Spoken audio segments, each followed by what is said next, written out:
Our next presenter is Gordy Coburn. He is with the Alcohol and Drug Counseling Department here on campus. And take it away and welcome Sandy. We'll hear from you next.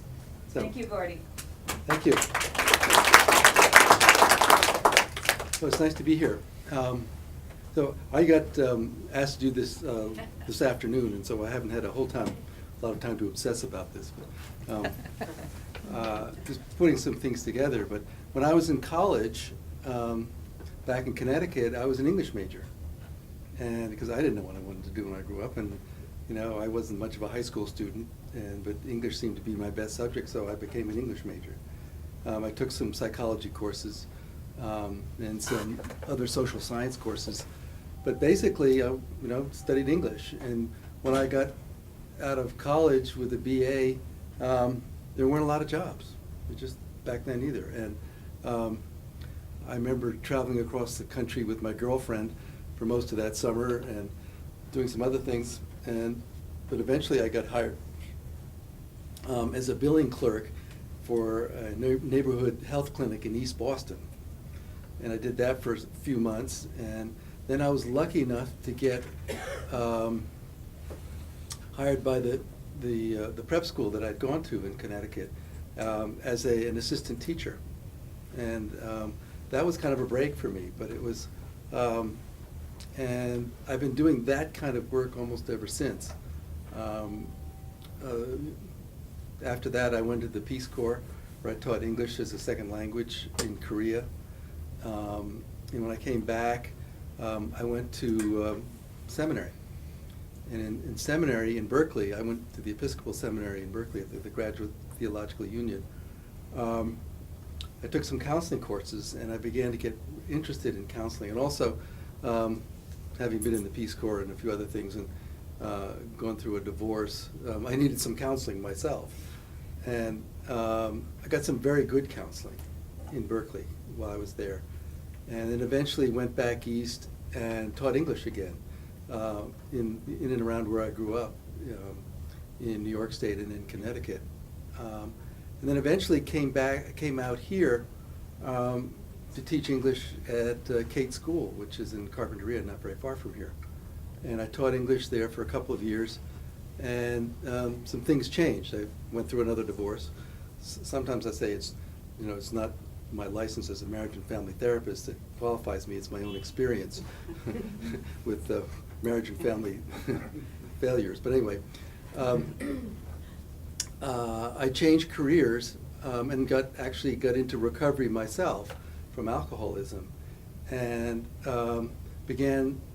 I needed another job, and so the first job I found was at Pinecrest Hospital.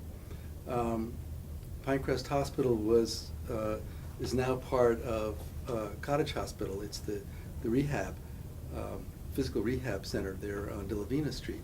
Well, back in the mid-'80s, it was Pinecrest Hospital, and it was a skilled nursing facility. It was also a chemical dependency unit, and it also had an eating disorder unit. But I only had 1 year of recovery, and they wouldn't let me work on the chemical dependency unit. But they hired me as the activities director for the skilled nursing, but I went to supervision with the MFT interns that were working on the chemical dependency unit. And when I had 2 years, they allowed me to do some interning there because I'd just begun an MA in clinical psychology at Antioch here.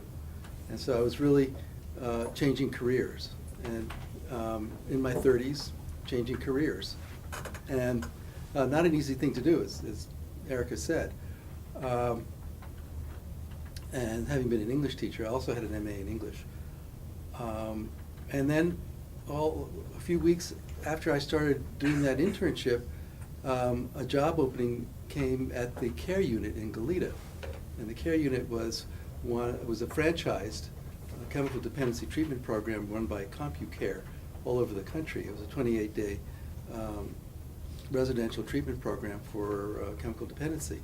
And they hired me as a primary therapist. And that's really where I got my teeth cut. And I mean, I got thrown into groups that I didn't know how to do. And but I'd had a couple of years of recovery, and had had some counseling courses before, and I kind of winged it, And most of our students now in ADC, alcohol drug counseling, have more experience than I did when I started there at the care unit. But I learned from experience, and also by that time was going to Antioch and learning about clinical psychology. And I finished at Antioch, and then came back over to what was now, used to be Pinecrest Hospital, was now Cottage Care Center, because Cottage had actually bought the place. And I worked in outpatient there for a couple of years, and then went back over to Goleta when they had a new program for adolescents called Pathways in the late 80s, early 90s. And then a recession hit, and the phone stopped ringing. Oh my God. And so they closed the unit. And I went back east for a summer, and I worked on an outward bound expedition, which was also a treatment program for adolescent chemical dependence. And I was the lead therapist on that, and that was great, doing treatment in the wilderness. It was just wonderful. We were able to do things with the kids there that we hadn't been able to do, that we couldn't do in a clinical setting. And it was a lot of fun to do that. While I was there, my license came. And so in 1990, I was a licensed marriage and family therapist. And I worked for a few years at the Council on Alcoholism and Drug Abuse as the coordinator of counseling at Project Recovery from 92 to 95. Also trying to pull together a private practice, which isn't an easy thing to do. And eventually went into private practice for a while, worked in other treatment programs, then in 2000 got hired back at Cottage Residential Center, which was no longer at in that building, but in another building.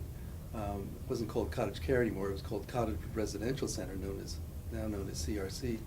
And I was a case manager there for 7 years. During that time, also, in the 90s, I started teaching in the alcohol and drug counseling program out at UCSB Extension. And that was great. And in 2001, we moved over here and became matriculated. And in 2003, I was named the coordinator of the program. We got accredited with the California Association for Alcohol Drug Educators in 2006, and I got hired full-time as the chair of the department in 2007. And so I've kind of come full circle. I started out as a teacher, and I'm now a full-time teacher again, but teaching counseling. I love counseling. I really love counseling, and I love teaching it. And sometimes I miss not being a counselor itself, but like Eric, I came to the counseling profession kind of through the back door. I mean, I didn't start out as a counselor. I started out as an English teacher, and then I wanted to be a minister, and then I wanted, and a lot of kind of dead ends. But I find that all the experience that I've had as an English teacher in theology and in English and in also psychology, all kind of helped me in my profession as a counselor, as a therapist, but also as a teacher. I use a lot of different things, and I find I'm really eclectic when it comes to counseling. If something works, I use it. So anyway, it's a wonderful, wonderful profession, and I really applaud anybody who wants to take this road. It's a hard road, but it's a very, very rewarding one. And so anyway, thank you for listening.